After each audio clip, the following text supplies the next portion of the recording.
In my last video, we spoke all about Google Stadia, and I gave you guys 5 reasons why I thought Google Stadia was going to completely fail. So in today's video, I wanted to stay on theme when it comes to the whole cloud gaming platform, and I wanted to talk about a service you could actually run out and subscribe to today.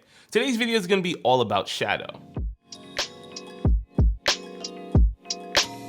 The guys over at Shadow advertise their service as a cloud gaming environment. But to be honest with you, when actually looking at the service, I'd more so liken them to a remote desktop subscription service that's also capable of playing games. The Shadow service is capable of running across multiple platforms, so it's supported on Mac OS, Windows, and even Linux. It also is supported on mobile platforms such as iOS, Android, and even Android TV. But like I mentioned earlier in this video, you can actually run out and subscribe to Shadow today, so it's not in beta and you don't have to wait until later 2019.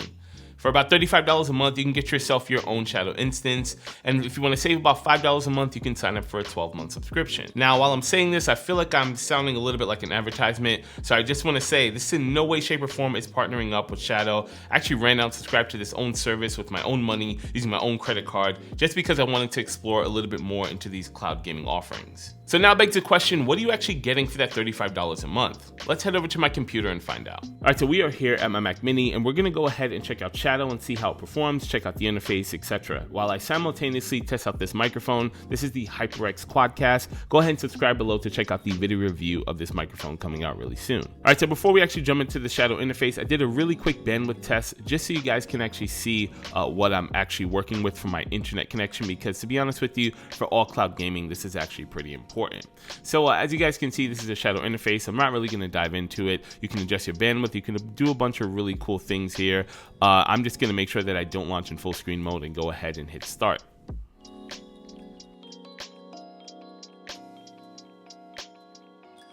All right, so once it's all loaded up, this is actually what you're presented with. So like I mentioned earlier, I wouldn't exactly call it a cloud gaming platform, because if you look at something like NVIDIA GeForce Now, this is the interface for NVIDIA GeForce Now. And as you can see, I can simply hit one button and I load right into my game. Shadow is more of a remote desktop environment where I have a complete Windows environment where I can pretty much do anything I want to. So I can browse the internet, I can install Microsoft Word and do some work, and yeah, I can also launch games. So what type of system are you leasing when you pay that $35 a month? Well, looking at the actual specifications of my Shadow system, you can actually see here, I've got about 12 gigabytes of RAM, I've got a Xeon processor, seems like a quad-core processor, and for the GPU, you're getting a Quadro P5000. But one downfall of having this sort of be just an actual computer instance is the fact that you're limited on hard drive space. So I've only got a 256 gigabyte SSD. So once you're actually ready to play anything at all, you just go ahead and double click on the icon as if you're running on your local machine. So here I've just gone ahead and loaded up Overwatch, and I can go ahead and just play back and forth. Now I know it's hard to translate over video, over the internet, but there is a bit of input lag. It's not the worst. I've actually seen it operate better depending on the actual internet connection. It almost seems like Shadow works better on a Windows machine, but for a Macintosh machine, it does work pretty well, and to be honest with you, it's not any worse or better than other cloud gaming services I've used in the past. So as I mentioned earlier, Shadow also works on mobile devices such as iOS and Android. So here in front of me, I actually have my iPhone, got a little screen recording going so you guys can actually see, and I have the SteelSeries Nimbus controller. So pretty seamlessly from here, I should be able to simply switch over to Shadow.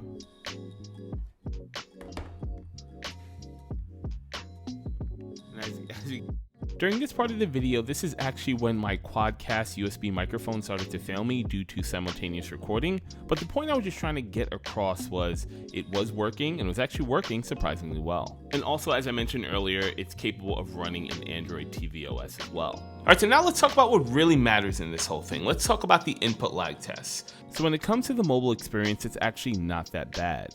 There might be an increased amount of latency due to the fact that you're forced to use Wi-Fi, but it does seamlessly resume any title you might have been playing when you actually load up the Shadow application. This mode is definitely good for a quick game while you're on a lunch break, but I don't see myself actually playing a full title in this mode. Now let's move on to my Android TV latency test. So for my test, I use my NVIDIA Shield, which even till this day, 4 years later, is still an absolute beast with its Tegra X1 processor. So when running the Shadow application on my NVIDIA Shield, there was a ton of lag. You guys can actually see it here in my little ghetto lag test. I moved my camera up to 120 frames per second, so you guys can hopefully see when I actually hit the button versus when the screen actually operates. And at some point, it seems like the unit just was 5 seconds behind, almost 2 seconds behind. I even went as far as to reset my Shadow instance as well as reset my actual NVIDIA Shield just in case that was an issue.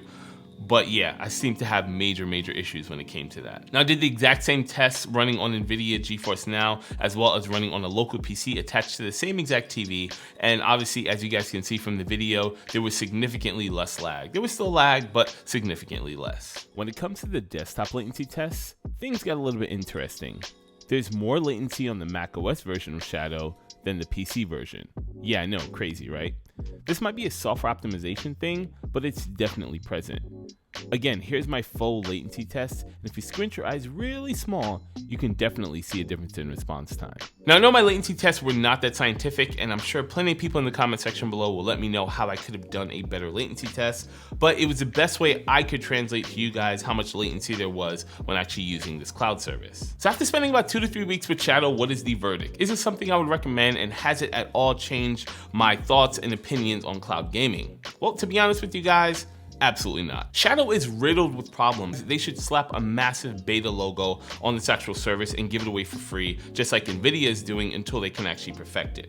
The fact that they're charging $35 a month for this service is completely beyond me. This is actually the 3rd time I've tried to record this actual video because, to be honest with you, half the time my Shadow instance doesn't actually launch. And it doesn't matter whether I'm using it on Mac, PC, iOS, Android TV, it just won't launch at all. And when I'm finally able to actually launch the actual instance, the experiences are just way too inconsistent across all of the different platforms. And then it gets even worse when you're using iOS or even Android TV. And that's absolutely unacceptable for something that costs $35 a month. And then there's the idea that they're advertising it as a cloud gaming service, but it's more of a remote desktop service. I mean, when you're using it on something like mobile or you're using it on an Android TV device, you don't have a mouse and a keyboard, so it's extremely hard to actually click on anything and launch any of the titles. And without an external controller on mobile, it's completely unusable. In my opinion, they should shut down the other service versions of it. So not necessarily Mac OS, but definitely the Android TV and the mobile. And they should probably come up with an interface similar to NVIDIA GeForce Now, where you can simply just click on one button to actually launch a title, because not having